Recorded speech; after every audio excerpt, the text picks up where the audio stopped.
This is Tom Fox. I'm the Compliance Evangelist, and I'd like to welcome you to the September edition of my year-long podcast series on creating a more effective compliance program. Each month during this year, I'm focusing on a different topic which will help you create a more effective compliance program.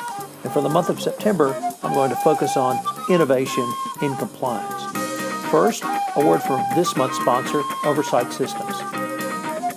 Thanks, Tom, and thanks to everyone for joining us today. Oversight's artificial intelligence platform takes a comprehensive, multidimensional approach to identifying anomalies that are suggestive of bribery and corruption. Our analytics look across various dimensions such as employees, attendees, vendors, and countries over an extended time period. This enables us to identify employees exhibiting patterns of potentially improper behavior or collusion that are difficult to detect by auditing a single transaction at a time. Based on the analysis, employees or vendors engaged in risky behavior are presented in a risk-ranked format for easy examination. Remediation activities and the underlying root causes are automatically documented to drive continuous improvement. Oversight clients can easily demonstrate to the board, and if ever necessary to the regulatory authorities, that proactive monitoring of business transactions for anti-bribery and corruption risk is an integral part of company operations. With Oversight's Insights on Demand, you can have a best practice approach to identify possible violations in travel and entertainment and procure-to-pay programs. For more information, visit us at oversightsystems.com. Innovation indeed. I hope you will join me for the entire one-month series on innovation.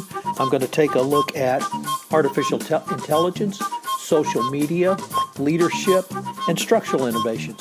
I think you will find it a fascinating month, and at the end of the month, you will have multiple tools and techniques which you can utilize to make your compliance program not only more effective, but operationalized, more efficient, and helping you to create greater profitability for your organization.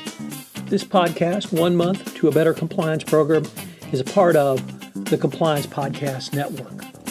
Day 4, Artificial Intelligence and Compliance Going Forward.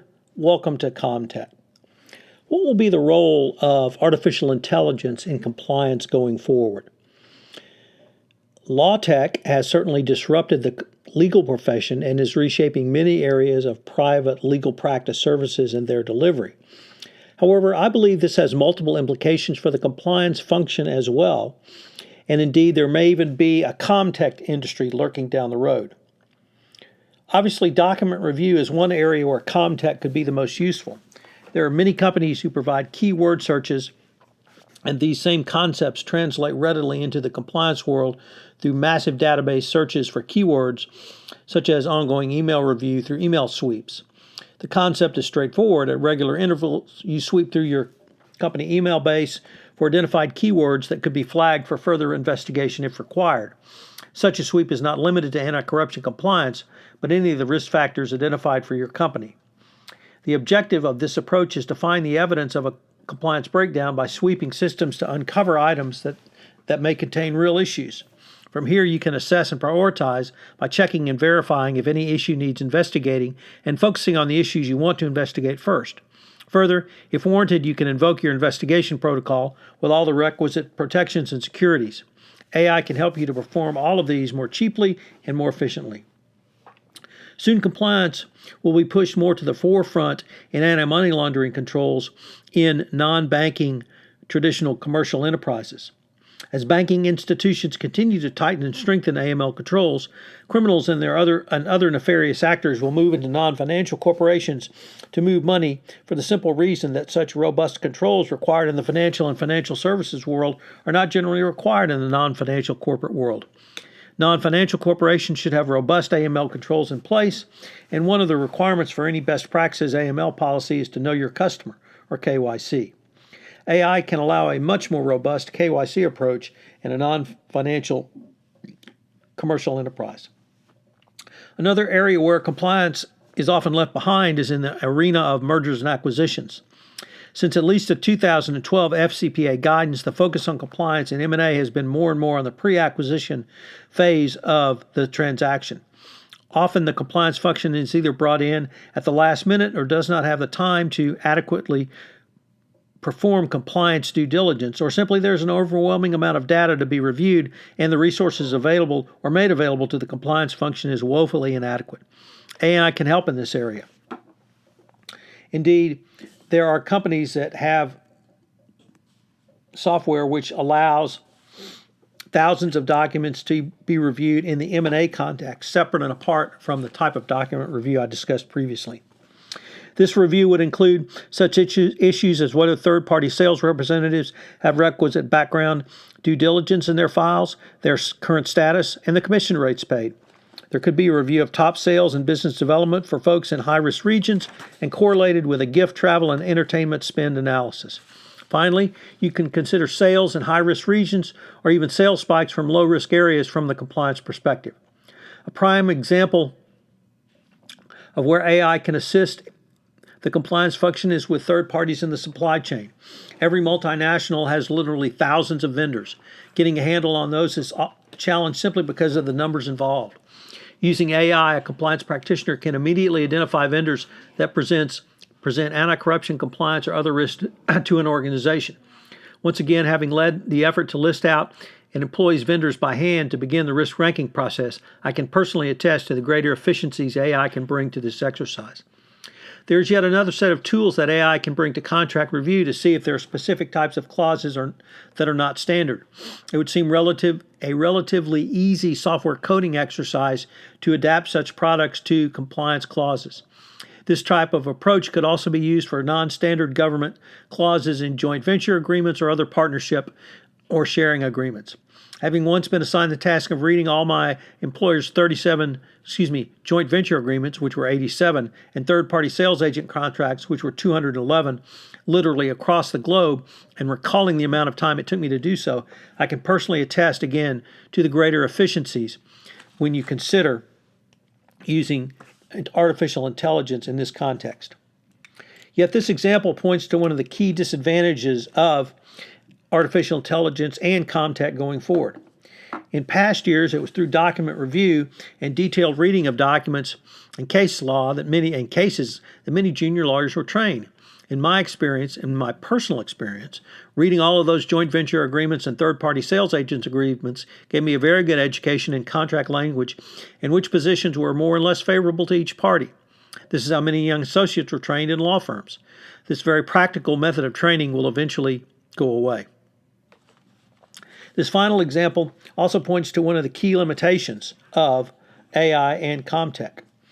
While it might have been helpful to have AI review the joint venture agreements and sales party agent contracts, it can only identify non-standard language. Unfortunately, since most of the agreements and contracts were bespoke, they were uniformly non-standard. Further, the assignment I was given required an analysis of each non-standard contract, so the judgment of a human being was required.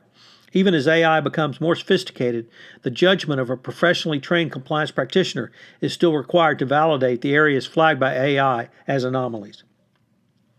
I'd now like to turn to Gary Kasparov to conclude today's podcast.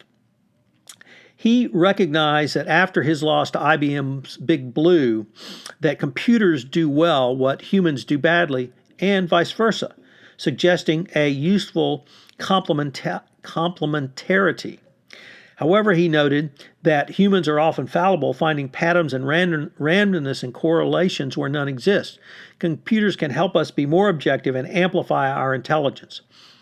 Technological processes can never be stopped, even if it can be managed better.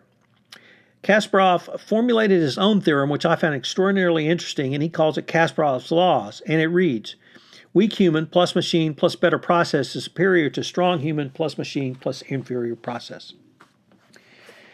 There have always been technological innovations which help make the compliance discipline run more efficiently, more smoothly, and more profitably in companies. AI is simply another step in this line of technological developments. There is certainly no reason to be afraid of using it. Given the disruption which has impacted the legal profession through LawTech, disruption is not far behind in the compliance world through ComTech. So what are today's three key takeaways? 1. Artificial intelligence has already disrupted the legal profession, and I think the compliance profession will be next. ComTech will be the result. 2.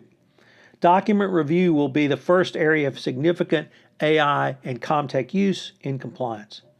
And third, never forget that there are disadvantages and limitations to the use of AI and ComTech for the compliance professional. So evaluate what you need and consider Kasparov's law going forward. This is Tom Fox. Thank you very much for listening to Day 4 in my 1-month series to better innovation and compliance, and I hope you will join me tomorrow for Day 5. This is Tom Fox again. I'd like to thank you again for listening to this episode of 1 Month to More Effective Innovation and Compliance. If you have listened to this podcast on iTunes, I hope that you would rate our podcast, as would help in our rankings and help get the word out about the only monthly podcast series in compliance, which will help you create a better compliance program. Also, if you have any questions, please feel free to email me at tfox@tfoxlaw.com. This is Tom Fox. I hope you've enjoyed this episode, and I hope you will join me again tomorrow.